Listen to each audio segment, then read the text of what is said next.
A lot of part-timers, which means two-tier wage systems. Baltimore, you either took 5-day furlough days or you lost 100 or you lose jobs, so they probably lost. There were 100 jobs at risk. Suburb Chicago, Elgin, they cut their numbers down and they saved $750 a year. They were very happy. And San Diego, which has the most perfect weather in the country, I think. I worked there. I did a lot of campaigns there over the years. Worked for the police union. Let's see. They have a rolling brownout system. They just close firehouses at will. So there's really a lot of issues involved. One is the pride with which you do the work you do around the country. Because you're all the same, you know. You go into a fire. Fire doesn't make a distinction between where the firefighter works, whether it's in Jacksonville, Florida, or in Newark, or in some other place. It doesn't make a distinction. Fire is fire, right? The tools of your trade, things you use are the same tools all over the world. It doesn't change. A hose is a hose, element tool is an element tool, helmets are helmets, right? Why is this going on now and why you? Why are emergency services being hit the way they're being hit from a benefit and a wage perspective? Why are you being blamed for the increased costs that are largely a function of, that's not true, there are real increases. But the money in the system overall is not going to you or to people like you or to other public sector workers. It's going to people who underwrite bonds. The growth in the society of people who have money is significant, but not you. And the wage and income gap has increased dramatically. Where's the money going? Not many of you like the president. I don't. Because I think that the solution to the healthcare problem was not penalizing people who put their lives on the line and attacking unions by talking about Cadillac healthcare plans, negotiated in good faith in hard bargaining sessions by people who work for a living. The solution was single payer. That's enough. And let the bosses pay for it. Argument that somehow that you have to say, by the way, well, the bosses have trouble. You know, when I first broke into this business, the first 3 people I met, the first one that hired me actually was head of the public sector teamsters throughout the country, a guy named Barry Feinstein. And I walked into a room and Victor Gottbaum, who came out of Chicago, out of AFSCME, and went to New York as the head of District Council 37, 140,000 member public sector union. Barry Feinstein, the head of the public sector teamsters, represented 24,000 in New York and a lot more around the country. Who else was in the room? Al Shanker, who took the New York City teachers out on strike, not once but twice. They would not take the beef. They would not take the hit. And they really didn't care whether people complained about it. And they went to jail, civil jail for a few days on strikes. So what? That's what people get paid to do, by the way. And this is not, because those were serious times. When I went to work for Feinstein, he used to send me, he was my client for years. When he had a problem with a politician, he used to send me out to visit him. And somehow we made things work, or we put them out of office. Or we beat them up pretty badly and lost the election, and then kissed and hugged afterwards and got what we needed for the people we represent. This is not a charge against your leadership. They're as perplexed as you are. But I will tell you one thing that I have learned in all these years of doing this around the country and around the world. Politicians do not respond to pleasure. They respond to pain and the threat thereof.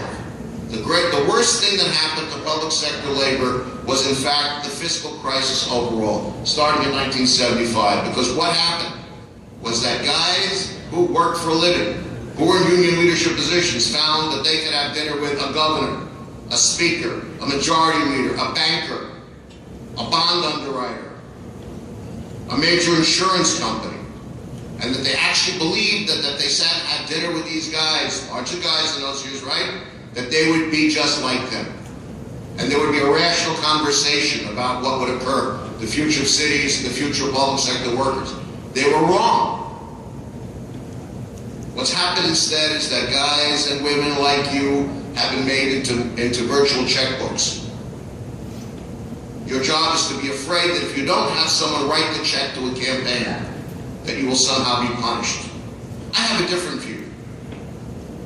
I took on mayors in cities, particularly the state of Texas, just as one example, ousted 6 of them on behalf of police unions because we didn't like them and we were not going to permit them to tell public sector people, in those cases police officers, how they should live their lives beyond what the rules were of engagement on the job day to day. And there would be no discussion about pension cuts in public or negotiation of contracts in public.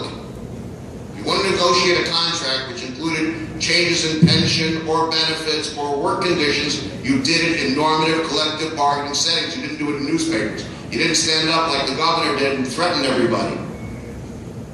That wasn't the way you did things. So there's something that's going on. Maybe it's in the water. Maybe it's maybe it's something we're eating or you're eating, or something's going on here that is most astounding to me, and I have the vantage point of looking at it over a 35-year and more period. Okay? And knowing what it means to actually work for them. It's very disturbing. I do not believe that the way to resolve these issues, the larger issues, which are ultimately going to result, if nothing happens quickly, and quickly by I mean over the next couple of years, in the reduction of the value of your job, just not monetarily, but professionally as well, because it is cheaper, as it is in the private sector, to hire lower skilled labor at lower prices. And by the way, what is occurring to public sector labor is in many ways not that different or relatable. It's relatable in many ways to what is happening in private sector labor. Private sector labor is in serious trouble in this country. Organizing is down, except among the service employees, SEIU. People are not joining unions. It's remained static at about 11% of the total labor force.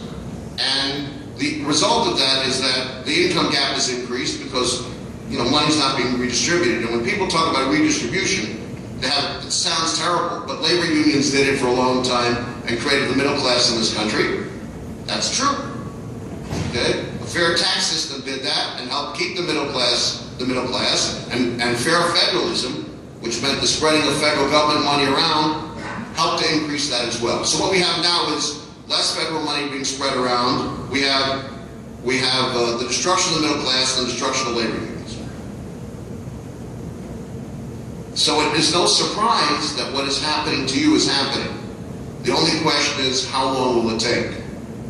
If firefighters can be laid off in cities that I've just talked about, and public officials have no fear of standing up and condemning people who put their lives on the line, and in many cases accusing them of making too much money, my response is, how much is it worth to go on disability after a fire? How much is it worth to get burned? How much is it worth to have your lungs destroyed? How much is it worth to put your life on the line? I have never seen a politician run into a call with a man with a gun or run into a building on fire. If anybody here has, please see me afterwards. We'll go to the psychiatrist together. Okay? You don't see these things, right? Because they can't.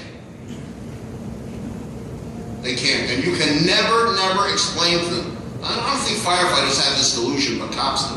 The delusion that cops have, and some firefighters may have this delusion, which is, if only we can tell the public how we live our lives, and what it's like, they will understand. We'll do an image campaign. Let me help you through this. The public doesn't give a crap. Because if they did, you wouldn't be in the position you're in. If they know more about your job than you know about your job. The same thing with cops. You know why? They've been watching television for all these years. Television, it's easy. You go into a building, you put a thing, you come out, your face is black. Great. It's bulk, it's cinders, or whatever else is in there. It's great. Television, cop shoots somebody at 300 feet away with a small handgun, everybody dies, they go to sleep. It doesn't work that way. A midget could, I'd love to use this expression, so I don't want to offend anybody, but a midget with, it's in front of you, if you're a cop, with 75 pounds of force into your knee will put you out of business for a couple of weeks, right? You go into a building, smoke inhalation, something happens, something falls on your head, you're going to be out of work. It's called IOD. Civilians don't understand that. You're never going to explain it to them. Never. They're never going to understand it because it's not part of their business. They don't believe you get hurt because you are super people. You are the extraordinary image of what public sector workers are about. You go into buildings and do these extraordinary things, and not even buildings, but factories, and you don't know what the chemicals are in there when you go into the building. And those of you involved in emergency, first responding emergency medical technician work are going into situations you don't know what that person has. but you never question what you're doing. You go in and do it. How are you going to explain that to civilians? In era of terrorism, your lives are even more on the line on a daily basis, especially those of you in larger cities. You don't know where the next thing's going to happen. You don't know who it is. So how do you explain that to people? You don't. And nor should you have to. And my advice to you is don't explain anything. And stop explaining to the politicians. There is no deal to be made. The only deal to be made is that you be paid fairly, appropriately, and equitably, that your pensions be protected, and your health care plans not be touched. That's the only deal. I don't know if any other deal. If you got one, tell me. How do you protect? Thank you.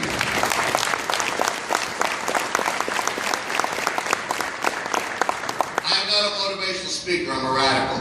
I believe in the value of work. And I believe that bosses are supposed to pay for that, and that's their problem. You know? That's just how I see it. There's something wrong with me. I know I'm a little bit outdated. I have this idea that somehow people are supposed to be able to grow up, get decent educations, find decent places to live, and live decent lives. So I'm very disturbed by it. You know, there's something wrong with my sense of morality. How do you do this? You do it because you do it in a way that makes some sense. I got to put on these sunglasses because I left my glasses in the car. I'm not trying to, I'm not a drug addict. I don't want you to do it. I'm not going to break into music and song. I'm not Ray Charles. None of this. I can't believe I left my glasses in the car. I had all these things to carry. Anyway, look. If power is the ability to get a piece of legislation passed in the Senate or the Assembly or signed by the governor, or power is to issue an order by the governor, or power is to pull somebody over, power is the ability to get things done, and power means controlling a situation in which human beings can be injured, which is what you do every day for a living, and take those very same skills and think about this for a minute. Power in politics is forcing politicians to pay attention to you, win, lose, or draw, and they're knowing that if they don't, they will be punished. Now, it's hard for people who work for a living to actually understand that, because people who work for a living are trained to believe in hierarchical structures, right? And that somehow those in power deserve to be there, and we owe them respect. It's like being in the military. We respect the rank, not the individual, and function accordingly, right? We complain about the bosses on your jobs behind their backs, never to their faces. We respect their ranks. You take tests, you rise up. That's the way it goes, right? You need to take a different tack, friends, because it's not working out. If you think it's working out, you can tell me now, but it's not working out. The system's not working. The only thing that politicians understand is combat, that they can control. How do you do that? Firefighters or firefighter families on a phone bank in a campaign have a higher probability of ensuring that you are not punished by the bosses than anything else you may do. Getting money into a packet, I'm not looking for the work, I have plenty of things to do. Instead of writing checks, putting it into direct mail, getting it up on radio in a state where people are in their cars all the time, doing a poll, we're doing the same things that CWA and everybody else does, with the particular imprimatur of a firefighter, will have tremendous benefit. Why? Because people find you believable and credible. If the first view of government that average civilians see is a police car, and in many cases with no good intention from their perspective, to write them a ticket, to lock them up, to do who knows what, to serve them with paper, when they see you coming, they see a friendly face. Someone who's there to do good, who goes to work knowing that anything can happen, but you're a much more collegial group than cops. You spend, what, 3 days or 4 days on a tour, on one train inside the building together, eating together, being together, talking together, socializing together. You're much more collegial, much more friendly, and much more approachable. The public trusts what you have to say.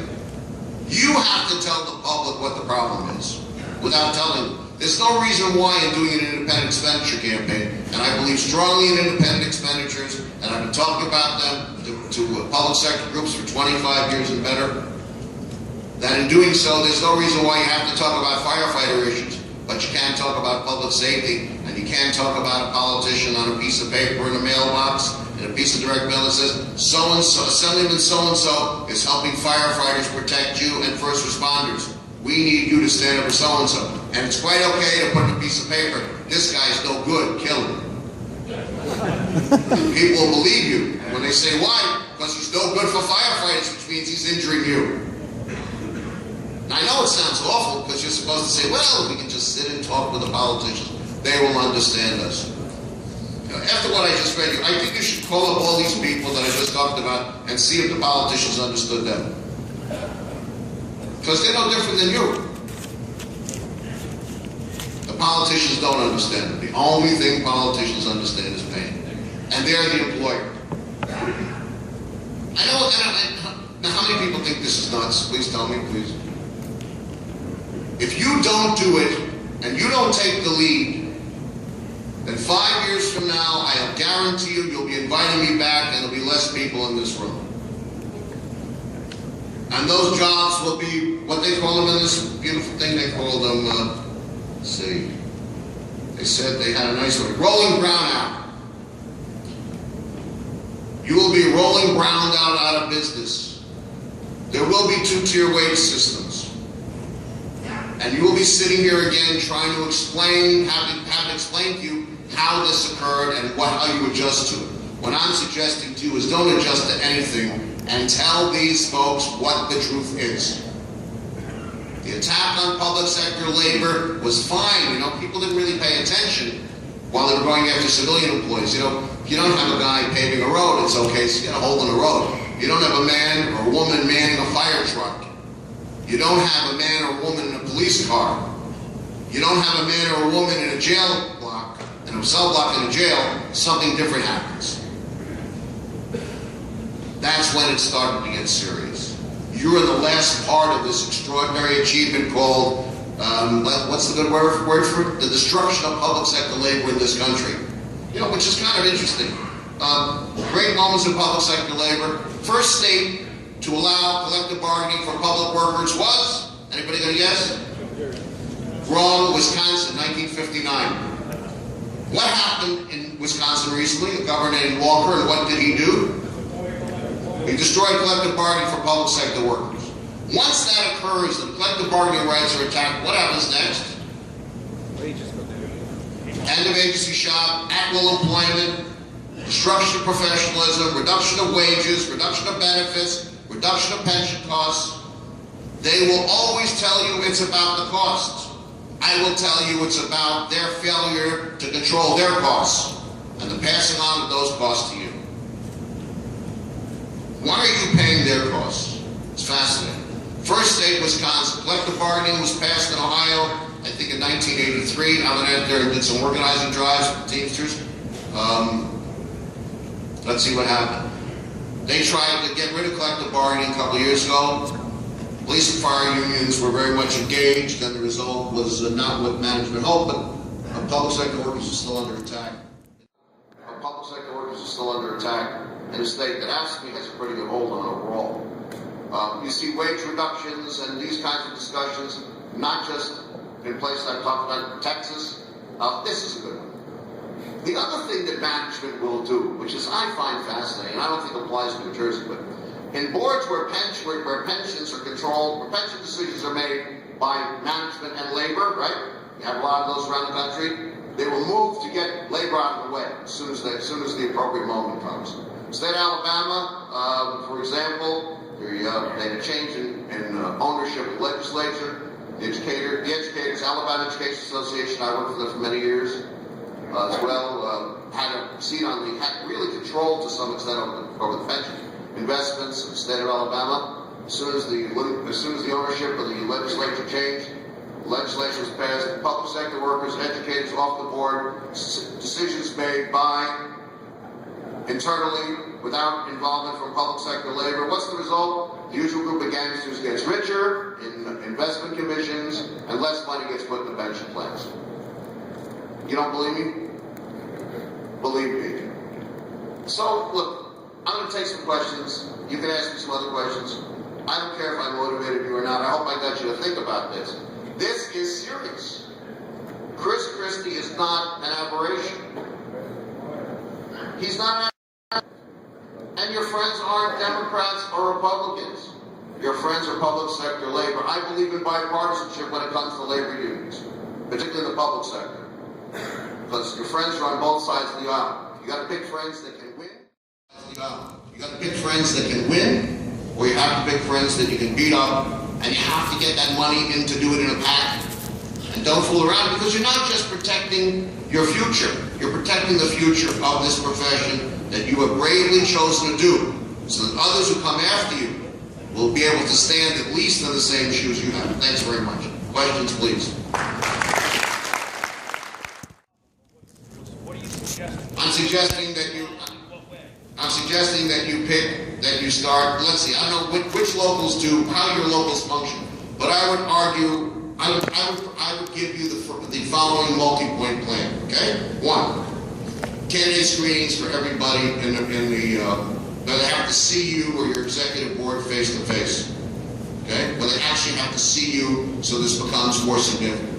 They got to answer questions like where do you stand on 1, 2, 3, 4, and 5. They ought to be pension-related, healthcare-related issues, benefit-related issues, because there is you need as many advocates at every level of government as you can get. That's 1. 2, fund a PAC. Fund it on the statewide level. Figure out if you have to raise money any way you can. It doesn't matter. Just get it in there and have some money behind it. And you don't maybe even have to use it. But being able to show, this is, by the way, how do you do, Senator so-and-so? We have, 500,000 here. And we like you so much that we're going to put a phone back into your district the next time around telling everybody that you're great for firefighters. It's a great incentive. So having direct action, using families where you can, demand phone banks, finding particular targets. Think of it, the state is significant in that it is very compacted with population overall. Come up with a regional strategy to do that with other departments, where you can actually make it work in assembly districts and senate districts, so that every unit, every bargaining unit within those districts works together. Create a political action committee either on a regional basis or a local basis, depending upon the size of the bargaining unit you have. Coordinate it with the state organization, and start being very public about the things you see. I would also find, it's interesting too, another way to get politicians to respond is to find conditions they're not dealing with, i.e. hazardous condition here that could cause fire here, hazardous condition here that would cause a toxic something here. This is a state filled with those kinds of things. If you put them on notice that you intend to act, and you come with an action plan, they will pay attention.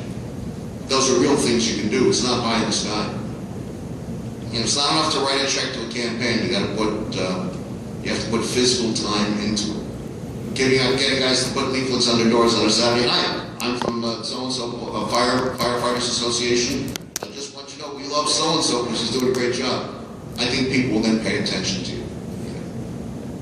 Getting them to pay attention to you means it's less likely that they will stand by and watch you get beaten up if they know you're being beaten up.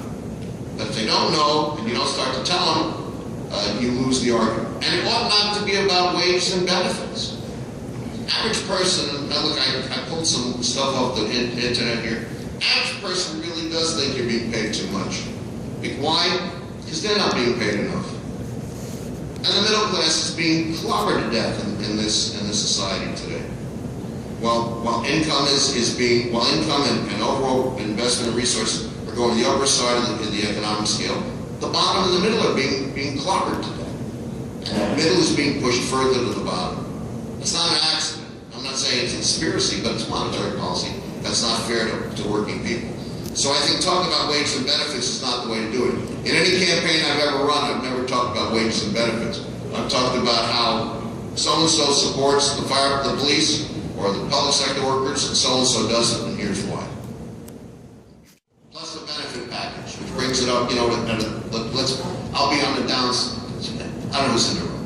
I'll be on the light side and say it's 29%, it really isn't 29%. And throw that on top. You're never going to explain that to people. What you can explain to them is that the professionalism and the ability and the training and the other things that are important to their lives, and you may be lost because ex-assemblyman or ex-senator or ex-councilman is not doing the right thing by people who put their lives on the line every day. They will pay attention. If they don't like it, so they'll come and they'll smack you and they'll say we're going to screw you. and then put a picket line in front of their houses. I used to take the, I've done a lot of strikes, I've done a lot of job actions. I used to get the families and people, now my favorite was during the hotel strikes some years ago in New York City. I got hired to do that. I took maids from the hotels and put them in front of the bank in a big picket line. That was Barry Hilton's bank. And the Hilton family owned a lot of hotels in those years. And they were not happy to see that. They weren't happy. Nobody likes kids in strollers. I got something coming up soon in the union I represent that has people that work in housing authority buildings. I'm going to put I'm going to put pregnant mothers, in front of the mayor's house or something if I have to. I don't care, because I've got to win the battle. In other words, you don't use the same tactics that the other guy thinks you should be using, because he has the advantages this time. This is not a fair fight. You play by any rules necessary to protect the integrity of your profession. Because wages and benefits are dropped. Who's going to take these jobs? Anybody the other guy's done. First you drop the wages, then you drop the first you hit the pensions, then you hit the benefits, then you hit the wages, then you hit the training, then you hit the numbers, then you hit the nature of the job itself. Because you're not just fighting to protect what you have, you're fighting to protect the profession. If you don't believe, if you want a companion, companion comparison, look at the building trades. In New York City, for example, let's see, union I represent, I've been involved in that stuff. So let's say today, I've been involved in a lot of places in the country, but I'm picking New York City because it's close to you. I can also pick other places. 30%, they've seen market share drop for unionized building trades by 30%. What does that mean for the structural integrity and the integrity of those other properties, where appropriate training, skills, and experience are not necessary? We can pick up day laborers on the corner. You want to go into a structure like that? When it collapses, who's going to clean up the mess? You are. You.